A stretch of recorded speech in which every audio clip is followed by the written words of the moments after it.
يا صباح يا صباح يا احلى صباح في الدنيا، صباح الحلويات. القمر الدين يا ولاد، عملته لكم قبل كده بس النهارده يعني هنعمله بشكل مختلف شويه. طريقه لذيذه وجميله جدا وهتعجبكم قوي قوي قوي. اللي ما جربهاش يعملها ويقول لي ايه رايه فيها. الطريقه دي حلوه قوي وشكله جميل. ويا ريت لو عندك بقى حاجه شفافه، يعني اغرفيه في حاجة شفافة عشان يبقى باين ان النص لون قمر الدين والنص التاني لونه ابيض ويبقى شكله حلو كده. لفة قمر الدين دي كنت مطلعاها من قبلها بيوم فطريت زي ما انتوا شايفين كده، ما كانتش جامدة بقى ومش محتاجة مقص ان انا اقصقص بيها ولا بتاع. رحت مقطعة بايديا كده وحطيتها في الحلة ونزلت عليها باتنين لتر مية وهرفعها على النار على طول.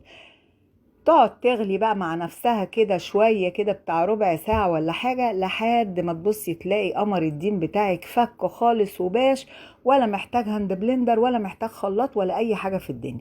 بس فك خلاص. نزلت عليه بمج سكر وقلبته وداب، وهنزل عليه بقى بمج الا ربع نشا. قمر الدين يا ولاد من الحاجات اللي بتاخد نشا كتير، غير الرز بلبن، غير المهلبية خالص خالص. لا، بياخد نشا كتير. مج الا ربع نص نشا.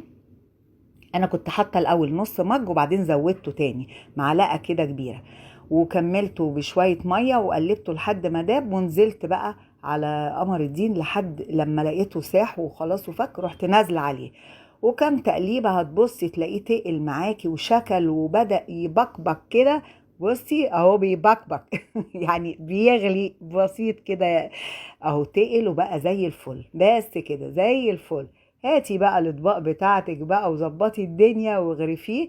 غرفي كده نص الطبق او طبق الا ربع، وخلي الباقي عشان هنعمل النص التاني، الجزء التاني من التوبنج بتاع قمر الدين. والله يا ولاد مش قادرة اقول لكم، انا اليومين دول محبطة احباط مش معقول. الفيديوهات بتاعتي مفيش تفاعل خالص خالص عليها، والريتش واقع خالص خالص ومش عارفة.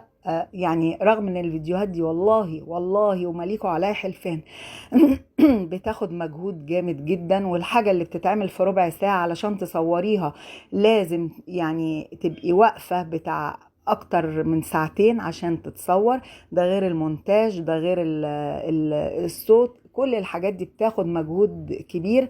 وللأسف ولا في يعني مش لاقيه تفاعل، مش مفيش الريتش واقع، مفيش مردود خالص للفيديوهات. مش عارفه اعمل ايه. نفسي بس تشجعوني كده، وان شاء الله يعني عشان اقدر يعني اتشجع كده واعمل لكم فيديوهات كتير واتحفكم بحاجات كتير ان شاء الله.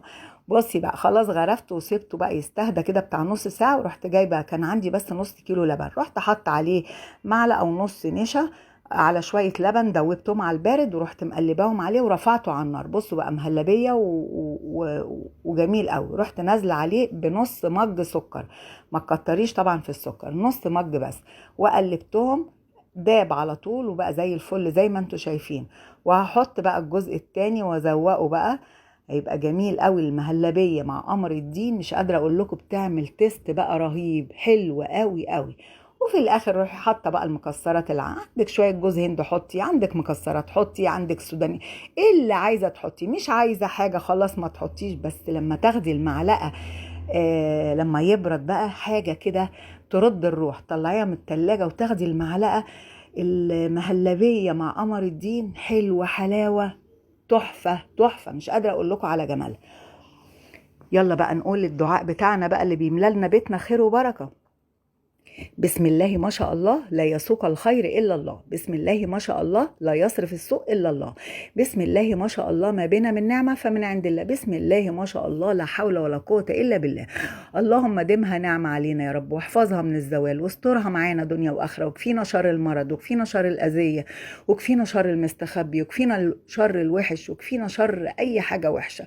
وارزقنا واحفظنا واحفظ أولادنا، وارزقنا برزق عيالنا، وارزقنا برزقهم، وارزقنا برهم، وكفيهم شر الأذية، وكفيهم شر المستخبي، وكفيهم شر طريقهم، وكفيهم شر المرض، واسترها معاهم يا رب العالمين. وكفيهم شر ولاد الحرام يا رب، كفيهم شر ولاد الحرام، وقف لهم دايما ولاد الحلال، واجعل لهم في كل خطوة سلامة، واكتب لهم في الطيب نصيب. واحفظهم واسترهم واكرمنا يا رب العالمين.